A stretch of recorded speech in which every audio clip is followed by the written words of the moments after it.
thank you for joining me today. I am here at home once again, still going through this very interesting day-by-day process of being home.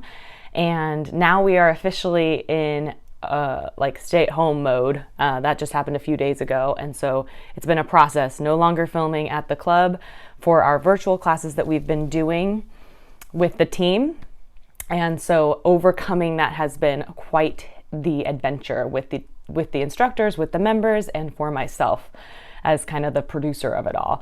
So what I want to share in this video today is just my thoughts and my opinion on whether or not you as a leader or a club owner or a studio owner should bring your classes to your members via virtual, and how to do that depending on your club or your situation. So with our club, Pro Club, we are a huge club. We are privately owned. We're gigantic. We have a very long list of group fitness classes that we normally offer our members, from yoga to Zumba to high fitness to strength training. And we try our best to be our own. So we don't use Les Mills. We use our own classes. We don't use any subscribed classes unless it's high fitness or Zumba. For those we do. However, during this time period, we aren't able to do Zumba or high fitness virtually because they use licensed music. So we've been doing choreographed cardiovascular training with different instructors using, as I had mentioned in my last video, power music or Fit Radio has been working for us, because I think there's some changes that they make to the music so that Facebook might not be able to recognize it. And as I mentioned in my last video, we're using Facebook Live primarily for our members. We have an older clientele and majority of them are on Facebook. However, the ones who do not use Facebook, we've been providing YouTube videos as well that we had filmed previous to the stay-at-home rule at the club. So they look really professional, and it's just taking time editing them, uploading them, and getting them out to our members. But today I want to focus on what we're doing, why I think it works for us, and why it may not work for certain facilities, health club facilities. So again, we're a large club. We have over 30,000 members. We have a lot of people we reach on a daily basis. And I saw this opportunity of going virtual right away so that we could reach those members and stay in touch with those members. They are an affluent community of members, and so they can't afford buying a Peloton this week if they really want to. They can afford just subscribing to whatever they would like to online. However, I know in my heart of hearts that they really want the instructors that they've been used to participating with this entire time at Pro Club. They trust them, they have relationships with them, they appreciate them. This is an opportunity to be involved with that instructor in a completely unique way. And so I know our members, if we were fast enough to provide them our services, they were going to participate. And so far that has been the case. A lot of our live videos, we've had over 1,000 people watching. Multiple members have been reaching out that they've watched them multiple times since this whole thing has started, just to stay sane at home. And some of them are showing us pictures of them doing it with their dog, doing it with their family. And it's just so rewarding for myself as the normally group fitness manager who's providing fitness to a large number of people on a daily basis. However, it's also been surprisingly so rewarding for our instructors, because it's kind of a learning curve for them. They're it's nerve-wracking for them to go online and share their classes, but it has been quite a good experience for them. They are having a hard time themselves not seeing the people they normally see or teach the classes, and that rewarding feeling of being a fitness provider, and this has given them the opportunity to do that. So we have gone through Facebook Live continuously this whole time, mostly because it's been the easiest as well. We have found trouble and difficulty in uploading videos, editing videos and really communicating that into marketing and getting that to them. If you're a boutique studio and you want to set up some free classes on live, it's a lot easier. Your members can see them If you have a younger clientele, you may want to use Instagram TV. Instead, you can go live on Instagram too, but it doesn't stay on your profile as long as it does on Facebook. So it's up there forever on Facebook, apparently. I learned that during this whole process. And so that's been the value for us, is our members can access it at any point throughout this whole experience. What I would like to mention is that it works for us to continue to do this, to provide these classes for free.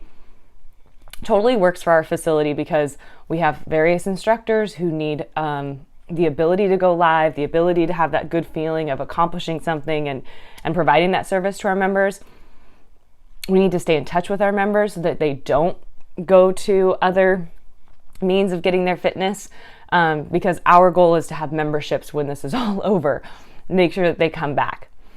However, if you are a boutique studio and you have maybe only a few formats that you offer your clients, and you depend on that income on a monthly, daily basis via your classes and your fitness experiences, we have all kinds of revenue in our club, from childcare to floral to medical, and all of those are important, and we definitely want to be making revenue right now, but group fitness is not the most revenue generating for our club. So we have been providing it to our members during this time nonstop. However, I think if you are dependent on that income, that group fitness income or that class income, much more than we are, I would say to charge for your classes during this time. Right away, I saw a lot of boutique studios just start with free virtual classes. Get them out there, get them to the members and the participants so that they are in touch with you the first week. And then this week, we're into the second week. Are we in the third week? I don't know. We're starting to experience more and more boutique studios start to charge for their classes, which I think is very impressive and a really good thing to do. Just because we, again, can go free because we also are paying our instructors, whether they're coming in or not. If you need to pay your instructors and you're not sure if you can continue doing that, then that's where I definitely think you should start charging. Some ways that I know of that you can do this would be through using Zoom, and then people just paying you through PayPal, I've seen. If you have your own app, doing it through there. And then there have been really a lot of ways, like Venmoing you, if you provide a YouTube video in a private group, or if you have a private Facebook group and they want to donate to you. I watched a webinar with SCW recently, and it was great. A lot of the fitness leaders were saying, don't be afraid to ask for your members to pay you, for your normal participants to pay you for your fitness experience, because they may not even know that you're not getting paid during this time. So I think that's a big thing. I think more and more fitness professionals need to be explaining that to their members and their participants so that they understand just how difficult it is right now as a fitness professional. So that's my kind of thoughts on who should be providing free online classes and who should most likely be benefiting from charging for them. I don't necessarily have the answer as far as price point, but I would say it wouldn't make sense for you to charge the exact same amount initially for your one-on-one sessions that you might have charged for. So for like a class, if you had originally charged $30, $40 per class, maybe dropping that down to like $25, $30, making a slight decrease, maybe a 20% decrease.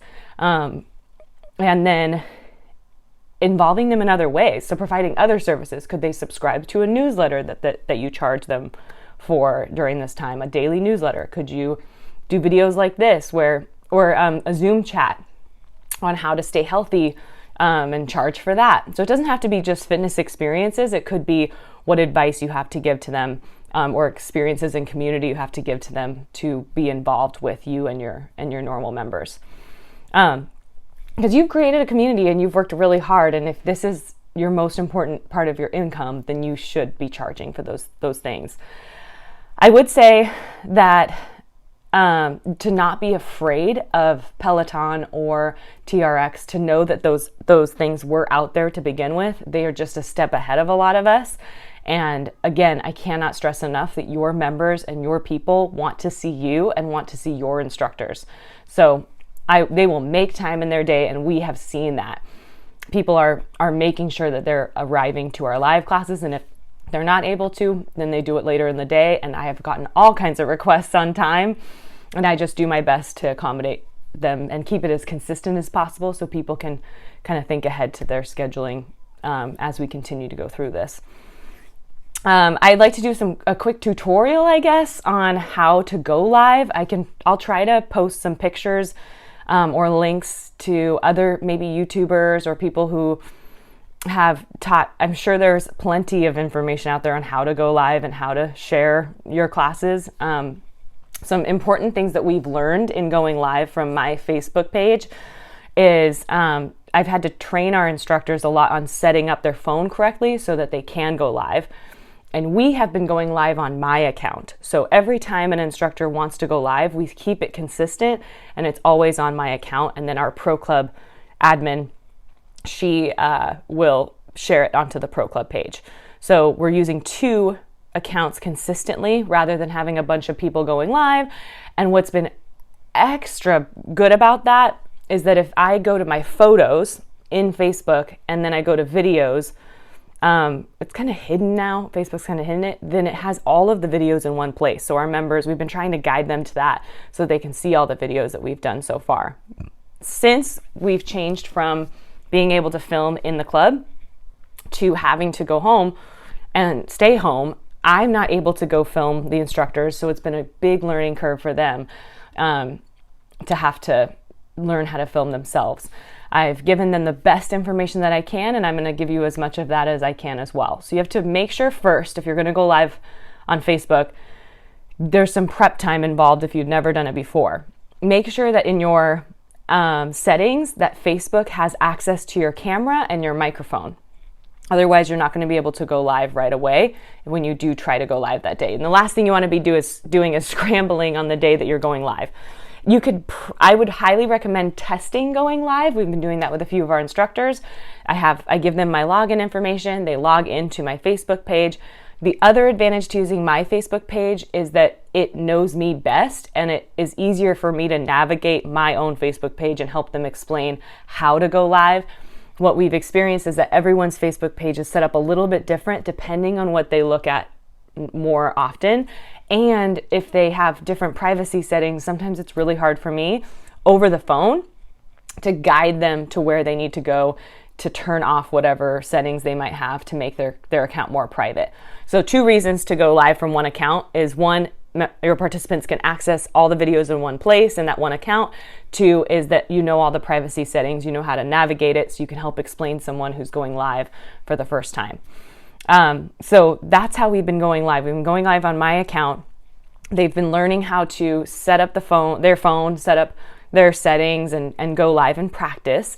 And then I've given them some ideas on how to make the shot the cleanest and the most pretty as possible. So I've asked them to turn their phones sideways before they go live to make sure it's a wide shot, and it's just easier to see your whole body. It's easier to view on your television or your computer if someone's watching it there. And hopefully if they have a microphone, that's been really helpful.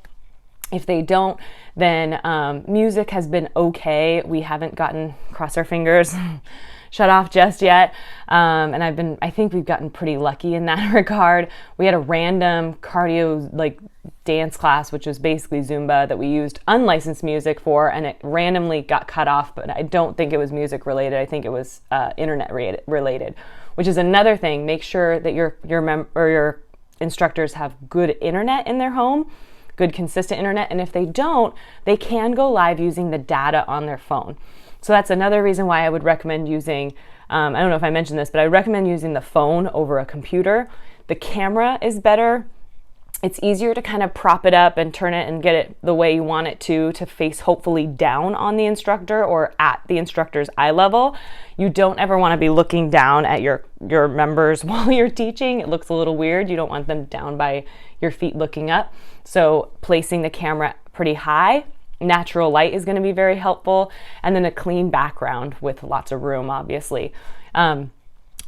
one of our instructors who lives in an apartment, she had actually one of the best videos. Her kitchen is behind her, but everything is like neat and organized, and the windows come in toward her the entire time, and she does a great job filming that class. That was Jazel, if you want to go to my Facebook and take a look at her video. But natural light's going to be really important to help just brighten up the room, make it easy for participants to see you.